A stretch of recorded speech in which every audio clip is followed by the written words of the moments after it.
Você sabe mesmo interpretar e ler um traçado de eletrocardiograma normal? Então no vídeo de hoje, eu junto com você, nós vamos estudar um traçado eletrocardiográfico normal, analisando onda por onda, intervalo por intervalo.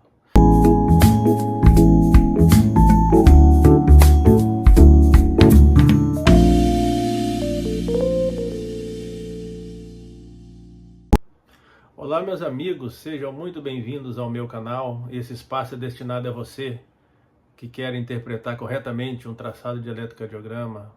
Aqui nós vamos junto descomplicar o eletrocardiograma para você, com dicas simples, dicas rápidas, direto ao ponto.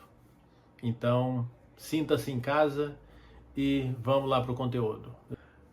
Antes de tudo, eu quero te falar uma coisa. Pode parecer muito óbvio o que eu vou te dizer, mas é importante falar. Antes de qualquer coisa, leia a identificação do paciente, para ver se o nome que está escrito no papel do eletrocardiograma é o mesmo do paciente que você está atendendo. Porque, pasmem, ainda acontecem alguns erros. Então, para não deixar passar esses erros, a primeira coisa que você deve fazer, leia a identificação do paciente. A segunda coisa, olhe a calibração e a velocidade. Na calibração, nós temos a representação da letra N. A letra N, ela equivale a 1 mV, que equivale a 10 milímetros no papel do eletrocardiograma. E a velocidade, ela é 25 milímetros por segundo. Então esse é o padrão da calibração e da velocidade. Se tiver alguma coisa fora desse padrão de calibração e velocidade, a análise das ondas do eletrocardiograma, elas vão sofrer modificações.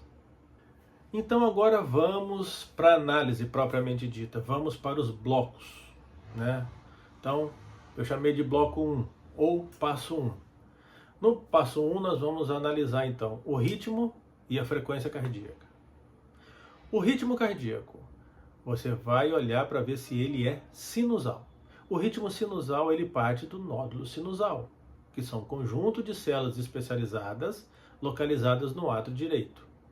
E como que eu vou saber se o ritmo é sinusal olhando o papel do eletrocardiograma? Então vamos lá. A onda P, que significa despolarização dos átrios, ela vai ser positiva em D1, D2, D3 e AVF. Antes de cada QRS, tem que existir uma onda P. E a distância entre a onda P e o QRS, elas são fixas. Se você tiver essas características, você está diante de um ritmo sinusal. E a frequência cardíaca, como é que você calcula?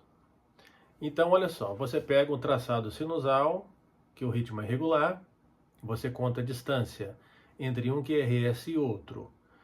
O número de quadrados grandes entre dois QRS, você pega o número 300 e divide pelo número de quadrados que você encontrou. Exemplo, se no meio de dois QRS você tem 4 quadrados grandes, você pega o número 300 e divide por 4, aonde você vai achar 75 batimentos por minuto. E aí você pode fazer essas contas. Se você achar 3, a frequência é 100. Se você achar 2, a frequência é de 150, já é uma taquicardia sinusal. Bloco de número 2, ou segundo passo, né? Nós vamos falar então sobre os intervalos. Nós temos 3 intervalos importantes. O primeiro intervalo nós chamamos PR, que vai do final da onda P ao início do QRS, que você já percebeu que ele traduz então o estímulo saindo do átrio e chegando ao ventrículo. Falando um pouquinho desse intervalo PR, a distância normal, ela varia de 0,12 a 0,20 segundos, 3 a 5 quadradinhos pequenos.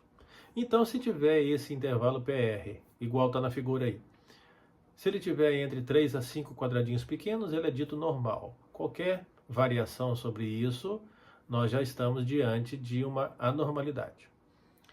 O segundo intervalo importante é o intervalo ST, ou mais conhecido como segmento ST. Né? Ele vai do final do QRS até o início da onda T, mostrando o final da despolarização e o início da repolarização do ventrículo. A morfologia do segmento ST, ela é isoelétrica e ela coincide com a linha de base do eletrocardiograma, igual esse da figura aí. Então, alterações tanto para baixo quanto para cima, nós teremos processos isquêmicos, os mais importantes, né? O infradesnivelamento do segmento ST, nós podemos encontrar nas isquemias, e o supradesnivelamento do segmento ST, nós encontramos no infarto agudo do miocárdio. E o terceiro intervalo importante é o intervalo QT. Ele vai o início da onda Q até o final da onda T. Então, o que ele representa? Ele representa todo o trabalho do ventrículo, tanto na despolarização quanto na repolarização. Existe um tamanho normal desse intervalo QT. Nos homens é 440 milissegundos e nas mulheres 460. Em termos práticos, entre 10 e 11 quadrados pequenos. Alterações nesse intervalo QT pode estar sujeito a arritmias, e muitas delas arritmias malignas. Passo 2, bloco 2. Nós vamos falar da morfologia das ondas do eletrocardiograma. Também são 3. Onda P, complexo QRS e a onda T. Falando um pouquinho de cada uma delas. A onda P, ela é uma onda que significa a despolarização dos átrios. Ela é positiva nas derivações D1, D2, D3 e AVF. Ela antecede o QRS. O comprimento é até 0,12 segundos, 3 quadrados pequenos. E a altura ou amplitude é de 2,5 milímetros, 2 quadradinhos e meio. Complexo QRS. Tamanho até 0,12 segundos, até 3 quadradinhos pequenos. Qualquer coisa fora disso, nós estamos diante de anormalidade na estrutura do QRS. Nas derivações precordiais, existe uma progressão de R de V1 a V6. Traduzindo isso, o R começa pequenininho em V1 e termina grande em V6. A onda T. A onda T significa repolarização dos ventrículos. Ela geralmente é uma onda positiva, exceto em V1, e ela acompanha a polaridade do QRS que antecede a ela, representando então despolarização dos ventrículos. Onda T achatada, onda T invertida, onda T apiculada representa problemas cardíacos, né? Ou de isquemia, ou de hipertrofia, ou até de alterações eletrolíticas. Todas essas alterações, então, nós vamos olhar na onda T.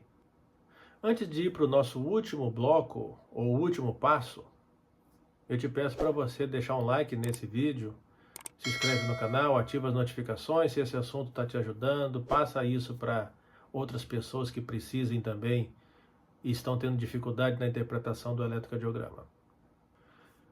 E o bloco 4, ou passo 4, é o último que nós dividimos aqui. Nós vamos falar então do eixo cardíaco. Para olhar eixo cardíaco, uma maneira muito fácil de você bater o olho no papel do eletrocardiograma e já identificar essa alteração é olhando para as derivações D1 e AVF. D1 positivo e AVF positivo mostra que o eixo está normal. D1 positivo e AVF negativo, esse eixo está desviado para a esquerda. D1 negativo e AVF positivo, esse eixo está desviado para a direita. E qual a importância de eu saber desvio de eixo? Vamos lá, deixa eu te dar um exemplo. Um paciente que tenha hipertensão arterial, ele vai ter uma tendência a ter hipertrofia ventricular por causa da hipertensão. Então essa hipertrofia ventricular, ela vai fazer com que o eixo seja desviado para a esquerda, mostrando que você tem um grau de hipertrofia ventricular esquerda. E o desvio de eixo para a direita. Desvio de eixo para a direita, com raciocínio ao inverso, são patologias que aumentem a espessura do ventrículo direito. Por exemplo, cor pulmonar, são patologias pulmonares, né, de hipertensão pulmonar fazendo hipertrofia de ventrículo direito. Então essa é a importância de saber desvio de eixo. E é muito fácil que você olha só nas derivações, na D1 e na AVF. Lembrando que o normal é D1 e AVF serem positivos. Se AVF for negativo, o desvia para a esquerda. Se D1 for negativo, o desvia para a direita. Então fica essa dica aí que fica fácil também agora guardar essas informações. Eu vou deixar aqui um resumo de tudo isso que nós falamos agora. Eu vou colocar na tela aí e vou te dar um tempo para você fazer um print.